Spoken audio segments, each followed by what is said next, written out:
Hi guys, this is Aditya from spoken English Guru channel. आप सभी का स्वागत है daily use English words and sentences के इस वीडियो लेक्चर में। आज इस वीडियो लेक्चर में कुछ ऐसे वर्ड्स के कॉम्बिनेशंस और सेंटेंसेस आपके सामने आएंगे जो डेली कॉन्वर्सेशन में अक्सर यूज किए जाते हैं। ये सभी वर्ड्स और sentences englishwale.com English speaking course book के lesson number 4 vocabulary and pronunciation exercises से लिए गए हैं। शुरुआत करने से पहले मैं आपको ये बता दूं कि इस वीडियो लेक्चर के एंड में कुछ सेंटेंसेस मैं आपको दूंगा जिन्हें आपको ट्रांसलेट करना है और कमेंट्स में लिखना है, लेकिन वो सेंटेंसेस उन वर्ड्स से रिलेटेड हैं जो वर्ड्स इस वीडियो लेक्चर में मैं कवर करने वाला हूं। अगर आप इस चैनल के लिए नए हैं तो इस चैनल को सब्सक्राइब जरूर करिए ताकि जब भी कोई नया वीडियो अपलोड हो उसका नोटिफिकेशन आपके मोबाइल पे आपको मिल पाए और एक भी वीडियो लेक्चर आपको मिस नहीं करना है। आइए शुरुआत करते हैं। एट वंस, एक साथ। हम एक साथ चिल्लाए। We shouted at once. यहां पर आप टुगेदर का भी यूज कर सकते हैं। आप कह सकते हैं वी शाउटेड टुगेदर, लेकिन एट वंस का भी यूज इस सेंस के लिए किया जाता है। इन अ वाइल, थोड़ी देर में। मैं थोड़ी देर में आ जाऊंगा, यानी मैं थोड़ी देर में आऊंगा। I will come in a while. वो थोड़ी देर में स्कूल के लिए निकलेगा। He will leave for school in a while. For a while, थोड़ी देर के लिए। मुझे थोड़ी देर के लिए मोबाइल दे दो। Give me the mobile for a while. थोड़ी देर के लिए मेरा इंतजार करो। Wait for me for a while. Quite often, अक्सर। मैं अक्सर वहां जाता हूं। I go there quite often. I go there. मैं वहां जाता हूं quite often. अक्सर। आप इस सेंटेंस को इस तरह से भी बना सकते हैं I often go there, यानी often का भी यूज आप वर्ब से पहले करके इस सेंटेंस को बना सकते हैं, लेकिन quite often का भी यूज आप कर सकते हैं। Quite, पूरी तरह से। अब मैं पूरी तरह ठीक हूं। I am quite well now. तुम पूरी तरह से मेरे जैसे हो। You are quite similar to me. Similarly, इसी प्रकार या इसी तरह से। मैं गया और उससे मिला, इसी तरह से वो भी मिला। I went, मैं गया, and met him, और उससे मिला। Similarly, he also met. Simultaneously, एक ही समय पर या एक ही साथ। मैं पढ़ रहा हूं, साथ में जॉब भी कर रहा हूं। I am studying and working simultaneously. Needless, जरूरत नहीं। कहने की जरूरत नहीं कि वो पागल है। Needless to say that he is mad. पूछने की जरूरत नहीं, वो पहले से ही जानता है। Needless to ask, he already knows. Continuously, लगातार। बारिश लगातार हो रही है। It's raining continuously. इस वर्ड को आप continuously या continuously दोनों तरह से प्रोनाउंस कर सकते हैं। नेक्स्ट वर्ड, continually, रुक रुक कर, यानी ये लगातार नहीं है। अगर आप ध्यान दें, continuously में तो लगातार और continually में रुक रुक कर। बारिश रुक रुक कर हो रही है। It's raining continually. तो देखिए कितना फर्क पड़ गया। आपने कहा कॉन्टिन्यूअसली तो लगातार, और कॉन्टिन्यूअली तो रुक रुक कर। पास बाय, बगल से गुजरना। वो मेरे बगल से गुजरी। She passed by me. आपके बगल से कौन गुजरा? Who passed by you. Of no use या फिर ऑफ नो अवेल, कोई फायदा नहीं। मैं डॉक्टर के पास गया पर कोई फायदा नहीं हुआ। I went to doctor but of no use. यहां पर आप यूज की जगह अवेल का भी यूज कर सकते हैं। ये पैसे मेरे किसी काम के नहीं। This money is of no use to me. Worthwhile, फायदे का सौदा या लाभदायक। ये फायदे का सौदा नहीं है। It's not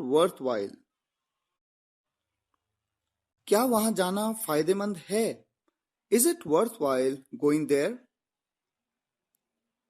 After a long, बहुत देर बाद. राम बहुत देर बाद आया. Ram came after a long. All the while, पूरे दिन, पूरे वक्त या सारा वक्त. मैं सारे दिन पढ़ता रहा. I kept on studying all the while. वो सारे वक्त टीवी देख रहा था. He was watching TV all the while.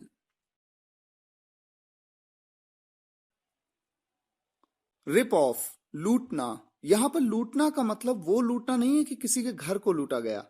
लूटने का मतलब है कि किसी ने आपको बेवकूफ बना दिया. जैसे मान लीजिए आप किसी शॉप में जाते हैं और शॉपकीपर आपको कोई सामान महंगा दे देता है, तो जो वो लूट लेता है आपको बेवकूफ बना देता है, वो लूटना का जो सेंस है वो रिप ऑफ का वहां पर यूज किया जाता है. सब्जी वाला मुझे लूट रहा था. The vegetable seller was ripping me of.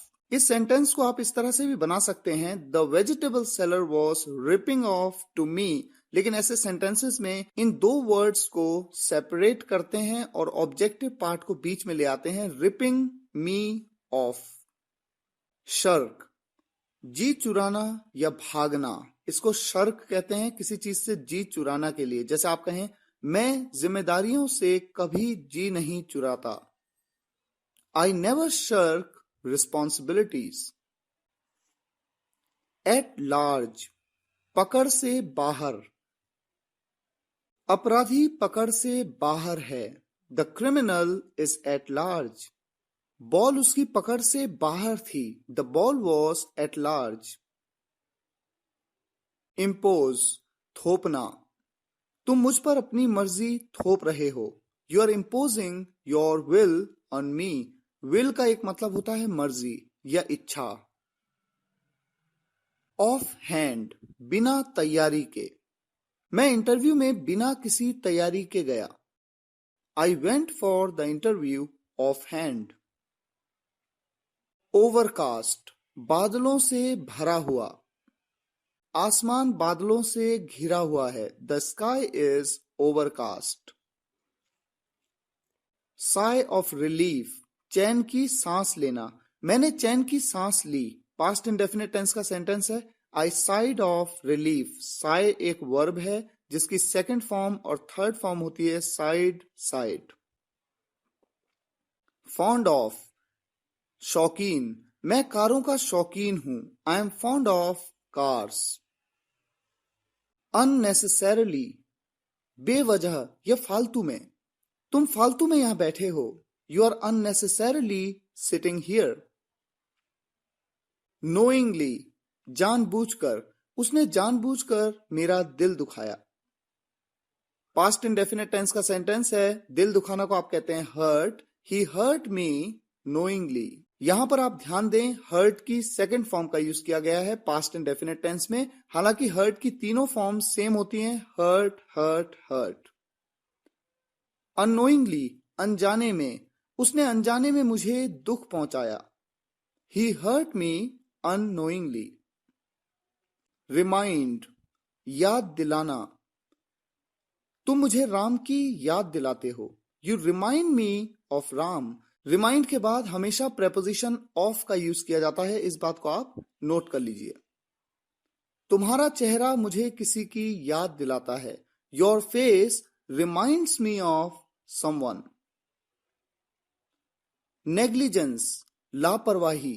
तुम्हें लापरवाही की सजा मिलेगी. You will be punished for negligence. Altogether, पूरी तरह से. हम पूरी तरह से अलग हैं. We are different altogether. अगर आपको ध्यान हो तो इस वीडियो लेक्चर की शुरुआत में मैंने एक वर्ड आपको दिया था क्वाइट, जिसका मतलब मैंने आपको बताया था पूरी तरह से. यहां पर आप उसका भी यूज कर सकते हैं. We are quite different. Put out, बुझाना. आग बुझा दो. Put out the fire. मोमबत्ती बुझा दो. Put out the candle. Get in और गेट ऑन, किसी व्हीकल में चढ़ना, किसी वाहन में चढ़ना. मैं बस में चढ़ा. I got in the bus. या फिर I got on the bus। Get off, किसी व्हीकल से उतरना यानी किसी वाहन से उतरना। मैं बस से उतरा, I got off the bus। Rahul car से उतरता है, Rahul gets off the car। Stand by, साथ देना। मैं हमेशा तुम्हारा साथ देता हूं, I always stand by you। उसने मेरा साथ दिया, He stood by me। यहां पर स्टैंड की सेकंड फॉर्म स्टूड का यूज किया गया है क्योंकि ये पास्ट इंडेफिनिट टेंस का सेंटेंस है। ब्रिंग अप, पालना या पालन पोषण करना। मेरे मामा ने तुम्हें पाला, my maternal uncle brought you up. मैं दिल्ली में पला बढ़ा, I was brought up in Delhi. Materialise, सच कर देना या साकार कर देना। उसने सोचा और सच कर दिया, ही थॉट एंड मटीरियलाइज्ड। मैं अपने सपने साकार कर दूंगा, I will materialise my dreams. Pass away, मृत्यु हो जाना या गुजर जाना, जैसे हम कहते हैं कि वो गुजर गया। उसके पापा पिछले साल गुजरे, his father passed away last year. Chill out, मजे करना या टेंशन नहीं लेना। आजकल मैं कोई टेंशन नहीं ले रहा हूं, I am chilling out these days. Ascribe, श्रेय देना। मैं अपनी सफलता का श्रेय मेरे अपनों को देता हूं, I ascribe my success to my real ones. Go on, चलना। आजकल क्या चल रहा है, What is going on these days? वहां कुछ चल रहा है, Something is going on there। Lisp, तुतलाना। छोटे बच्चे तुतलाते हैं, Small kids lisp। स्टेमर, हकलाना।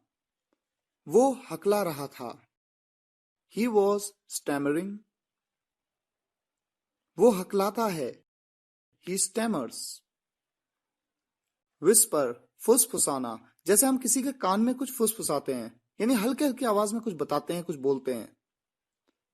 तुम उसके कान में क्या फुसफुसा रहे हो, What are you whispering in his ear? टॉटर, लड़खड़ाना।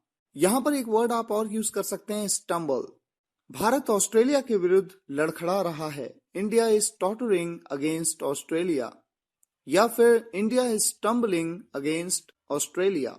हालांकि यहां पर आप स्ट्रगल का भी यूज कर सकते हैं, India is struggling against Australia. Fumble, टटोलना। मैं अलमारी में कुछ टटोल रहा हूं, अलमारी को इंग्लिश में एलमिरा कहते हैं, I am fumbling something in almirah. Peel off, छिलका उतारना। सीता आलू छील रही है, Sita is peeling off the potatoes। Like anything, बुरी तरह से, वो बुरी तरह मेहनत कर रहा है, He is working hard like anything।